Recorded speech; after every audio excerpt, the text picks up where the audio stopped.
Hello everyone. Biology की class में आज हम चैप्टर नंबर 15 जो हम पढ़ रहे थे उसमें हमने अब तक रिकॉम्बिनेंट डीएनए टेक्नोलॉजी तक पढ़ लिया था। लास्ट वीडियो में हमने वाहक के बारे में पढ़ा था, तीनों वाहक के बारे में। अब हम बात करते हैं सी डीएनए की। सी डीएनए जिसे हिंदी में कहते हैं पूरक डीएनए, इसका फुल नेम है कॉम्प्लीमेंट्री डीएनए।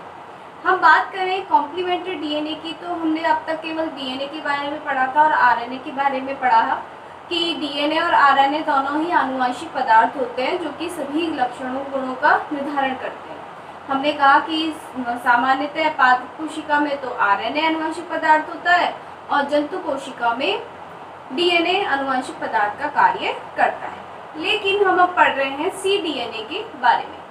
हमने डीएनए के बारे में अगर हम बात करें तो डीएनए का निर्माण एक डीएनए से दूसरे डीएनए का निर्माण होता है जिसे हम कहते हैं रेप्लिकेशन। इस विधि द्वारा यानी कि रेप्लिकेशन द्वारा एक डीएनए अपने समान दूसरा डीएनए और अनेक बहुत सारे डीएनए का निर्माण करता है। ठीक उसी प्रकार हमारे शरीर में प्रोटीन की भी आवश्यकता होती है और उस प्रोटीन का निर्माण आरएनए द्वारा होता है। आरएनए हमारे शरीर में प्रोटीन सिंथेसिस यानी कि प्रोटीन संश्लेषण का कार्य करता है। तो जब आरएनए का निर्माण डीएनए से होता है यानी कि जब डीएनए अपने समान डीएनए का निर्माण न करके आरएनए का निर्माण करता है तब इस प्रक्रिया को हम ट्रांसक्रिप्शन यानी अनुवादन कहते हैं। ट्रांसक्रिप्शन यानी अनुवादन, ट्रांसक्रिप्शन क्या हुआ यानी कि जब डीएनए खंड अपने समान डीएनए का निर्माण न करके आरएनए का निर्माण करे तब उसको हम क्या कहते हैं, ट्रांसक्रिप्शन कहते हैं। उसी तरह एक विधि और होती है रिवर्स ट्रांसक्रिप्शन यानी कि जब आरएनए अपने समान आरएनए का निर्माण ना कर डीएनए का निर्माण करे। अब तक तो हमने यही पढ़ा था कि डीएनए से डीएनए का निर्माण होता है, लेकिन जब आरएनए डीएनए का निर्माण करता है तो उस विधि को हम कहते हैं रिवर्स ट्रांसक्रिप्शन। क्या कहेंगे उसे हम, रिवर्स ट्रांसक्रिप्शन। अब इस आरएनए से जो डीएनए बना है रिवर्स ट्रांसक्रिप्शन द्वारा तो जो नया डीएनए खंड बना है उस डीएनए को हम कहते हैं कॉम्प्लीमेंट्री डीएनए यानी कि पूरक DNA, short form C DNA. ठीक है, यानी कि सी डीएनए किसे कहेंगे हम, जब आरएनए रिवर्स ट्रांसक्रिप्शन विधि द्वारा डीएनए का निर्माण करता है तो बनने वाला डीएनए पूरक डीएनए या कॉम्प्लीमेंट्री डीएनए कहलाता है। सी डीएनए हम कहेंगे उसे। एक बार डेफिनेशन देखेंगे। सी डीएनए यानी पूरक डीएनए, कॉम्प्लीमेंट्री डीएनए आरएनए की रज्जु पर रिवर्स ट्रांसक्रिप्शन एंजाइम द्वारा। अब देखिए कोई भी जो अभिक्रिया होती है वो किसी न किसी एंजाइम से होगी। ठीक है, तो जो रिवर्स ट्रांसक्रिप्शन की विधि है वो भी एक एंजाइम से शुरू होती है। उस एंजाइम का नाम है रिवर्स ट्रांसक्रिप्शन एंजाइम। ये एंजाइम इस विधि को शुरू करने का कार्य करता है और इसी की उपस्थिति में सी डीएनए का निर्माण होता है। तो रिवर्स ट्रांसक्रिप्शन एंजाइम द्वारा निर्मित डीएनए की प्रति पूरक डीएनए कहलाती है यानी कॉम्प्लीमेंट्री डीएनए सी डीएनए कहलाती है। हमने कहा रिवर्स ट्रांसक्रिप्शन एंजाइम के द्वारा जब आरएनए के एक छड़ से या रज्जु से जब किसका निर्माण होता है, डीएनए का, तो बनने वाला जो डीएनए है वो पूरक डीएनए या सी डीएनए कहलाता है। अब हम बात करते हैं सी डीएनए लाइब्रेरी। लाइब्रेरी का मतलब होता है पुस्तकालय से, यानी कि पुस्तकालय का मतलब क्या होता है, एक ऐसा स्थान जहाँ पे बहुत सारी पुस्तकें हों, उसे हम क्या कहते हैं, पुस्तकालय। अब बात करते हैं हम सी डीएनए लाइब्रेरी की, यानी कि ऐसी लाइब्रेरी, ऐसी ही आनुवंशिक अभियांत्रिकी यानी कि जेनेटिक इंजीनियरिंग की ऐसी लाइब्रेरी जिसमें हमने क्या रखे हैं, सी डीएनए यानी कॉम्प्लीमेंट्री डीएनए का समूह है। वहाँ पे सब सारे कॉम्प्लीमेंट्री डीएनए पाए जाते हैं। उस क्षेत्र को हम क्या नाम दिया गया, सी डीएनए लाइब्रेरी। ठीक है, तो जीन क्लोनिंग के द्वारा किसी जीव के समस्त अथवा कई पूरक डीएनए को परपोषी कोशिका में निवेशित करवाकर संधारित करने को सी डीएनए लाइब्रेरी कहते हैं। अब हमने कहा कि आरएनए से क्या बनेगा, डीएनए बनेगा जिसे हम क्या नाम देंगे, सी डीएनए नाम देंगे। अब ये जो सी डीएनए बना है, इस सी डीएनए को वाहक के साथ जोड़कर जीवाणु कोशिका में भेजा जाएगा, जहाँ पे इसकी वृद्धि होगी, गुणन होगी, बहुत सारे सी डीएनए हमको प्राप्त होंगे और वो बहुत सारे डीएनए जो होंगे एक तरीके से क्लोन कहलाएंगे। क्या कहलाएंगे? क्लोन कहलाएंगे। और इतने सारे क्लोनों को एक साथ प्राप्त करना ही क्या कहलाएगा? सी डीएनए लाइब्रेरी कहलाएगा। क्या कहलाएगा? सी डीएनए लाइब्रेरी। अब जो ये सी डीएनए है ये आरएनए से बनता है। कौन से आरएनए से बनेगा? हमने कहा, हमको पता है आरएनए 3 प्रकार का होता है, एमआरएनए, टीआरएनए और आरआरएनए। तो जो सी डीएनए है उसका जो फॉर्मेशन यानी निर्माण है वो एमआरएनए से होता है, यानी कि एमआरएनए से रिवर्स ट्रांसक्रिप्शन एंजाइम के माध्यम से सी डीएनए का निर्माण होता है। और यही सी डीएनए एक साथ जब बहुत सारी मात्रा में हमको प्राप्त हो जाता है तब इसे हम क्या कहते हैं? सी डीएनए लाइब्रेरी। अब हम बात करेंगे कि सी डीएनए लाइब्रेरी का निर्माण किस प्रकार किया जाता है, किस किन चरणों में पूरा होगा। एक बार ये दोनों डेफिनेशन आप नोट डाउन कर लेंगे।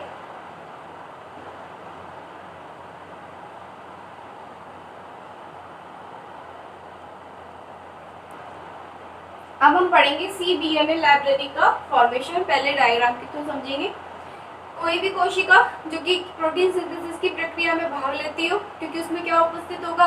आरएनए, यानी कि हमें क्या चाहिए उसमें से? एमआरएनए उसमें से हमको चाहिए।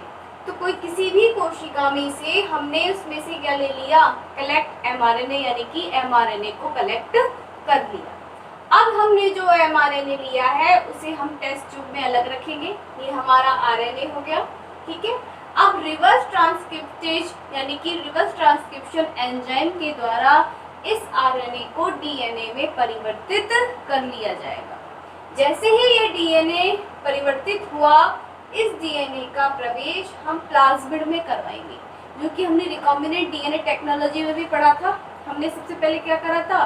जो भी हमको डीएनए खंड जो चाहिए था उसे हमने प्लाज्मिड में जोड़ा था, वाहक में जोड़ा था, जिससे कि उसका क्या किया जा सके? रेप्लिकेशन करवाया जा सके। तो अब हमने जो डीएनए जो प्राप्त हुआ है उसका प्लाज्मिड में प्रवेश करवा दिया। कोई भी प्लाज्मिड है उसमें हमने यहाँ पे डीएनए का प्रवेश कराया। जो ये डार्क साइड्स आपको दिखाई दे रही है, ये किसकी है? ये डीएनए की है। इसको अलग व्यक्ति प्रकट करने के लिए हमने इसको डार्क कर दिया, ठीक है। अब करते हैं ये इस प्लाज्मिड का जीवाणु कोशिका में प्रवेश। ये जीवाणु कोशिका में प्रवेश क्यों आवश्यक है? वहीं पे जाके ये ग्रो करेगा, गुणन की प्रक्रिया करेगा और इस प्लाज्मिड से काफी सारे प्लाज्मिड्स का फॉर्मेशन होगा, ठीक है। तो अभी प्लाज्मिड का जीवाणु कोशिका में हमने प्रवेश करवा दिया। प्रवेश कराने के बाद ये जीवाणु कोशिका है उसमें हमने इसको प्रवेश करा दिया। प्रवेश कराने के बाद ये वृद्धि करेगा, यानी कि इसमें जो गुणन की प्रक्रिया है वो होगी और बहुत सारी ऐसे डीएनए हमको प्राप्त हो जाएंगे। यानी कि हमने सिर्फ एक एमआरएनए लिया था, एक डीएनए खंड लिया बना, उस एक डीएनए खंड से हमने बहुत सारे क्या प्राप्त कर लिए? प्लाज्मिड्स के थ्रू हमने बहुत सारे सी डीएनए का निर्माण कर लिया। अब इस सी डीएनए को हम अच्छे से पहचान के कि कौन से प्रोब्स हैं जिनके द्वारा सी डीएनए का निर्माण हुआ है, क्या क्या लक्षण प्रकट हो रहे हैं, इस तरीके से हम उसका आगे उपयोग कर सकते हैं। हमने एमआरएनए का प्रयोग किया है और एमआरएनए से रिवर्स ट्रांसक्रिप्शन विधि द्वारा से डीएनए बनाया है।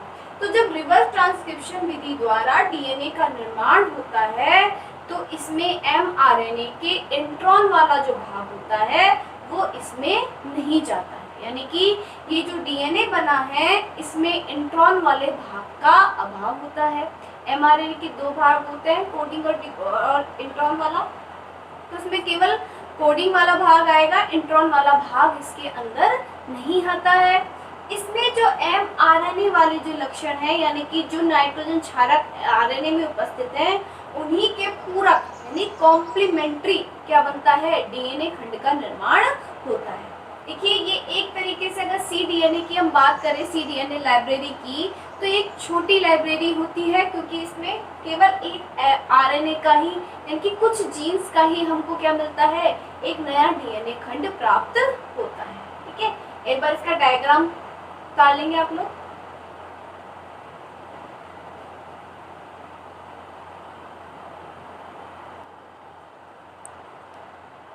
तो हमने डायग्राम के थ्रू उसको समझा। अब हम बात करेंगे। सर्वप्रथम एक क्रियाशील प्रोटीन निर्माण करने वाली ऊतक की कोशिकाओं से mRNA प्राप्त कर लिया जाता है। हमने कहा कि ऐसी कोशिका जो क्या करती है, प्रोटीन का निर्माण करती है, उसमें mRNA उपस्थित होगा और उनमें से हम mRNA को कलेक्ट कर लेंगे। जैसे कि पौधे की जड़, पर्ण की कोशिका या स्तनधारियों के अंडाशय से किसी से भी हम क्या कर सकते हैं, किसी भी कोशिका में से उस mRNA को हम कलेक्ट कर सकते हैं। फिर बात करें, अब प्रत्येक mRNA अणु से रिवर्स ट्रांसक्रिप्टेज एंजाइम की सहायता से cDNA का निर्माण किया जाता है। अब जो हमने mRNA प्राप्त करा है, उस mRNA को हमको DNA में परिवर्तित करना है। अब वो DNA में परिवर्तित किसकी सहायता से करेंगे हम? रिवर्स ट्रांसक्रिप्टेज एंजाइम की सहायता से उसको हम DNA में परिवर्तित कर लेंगे। इस cDNA को, अब जो DNA प्राप्त हुआ है उसे हम क्या कहेंगे? cDNA। इस cDNA को वाहक में क्लोन कर, यानी कि वाहक में स्थापित कर दिया। हमने वाहक क्या लिया था? प्लाज्मिड, और उसको प्लाज्मिड के साथ जोड़ दिया था। जीवाणु कोशिका में प्रवेश करवाया जाता है।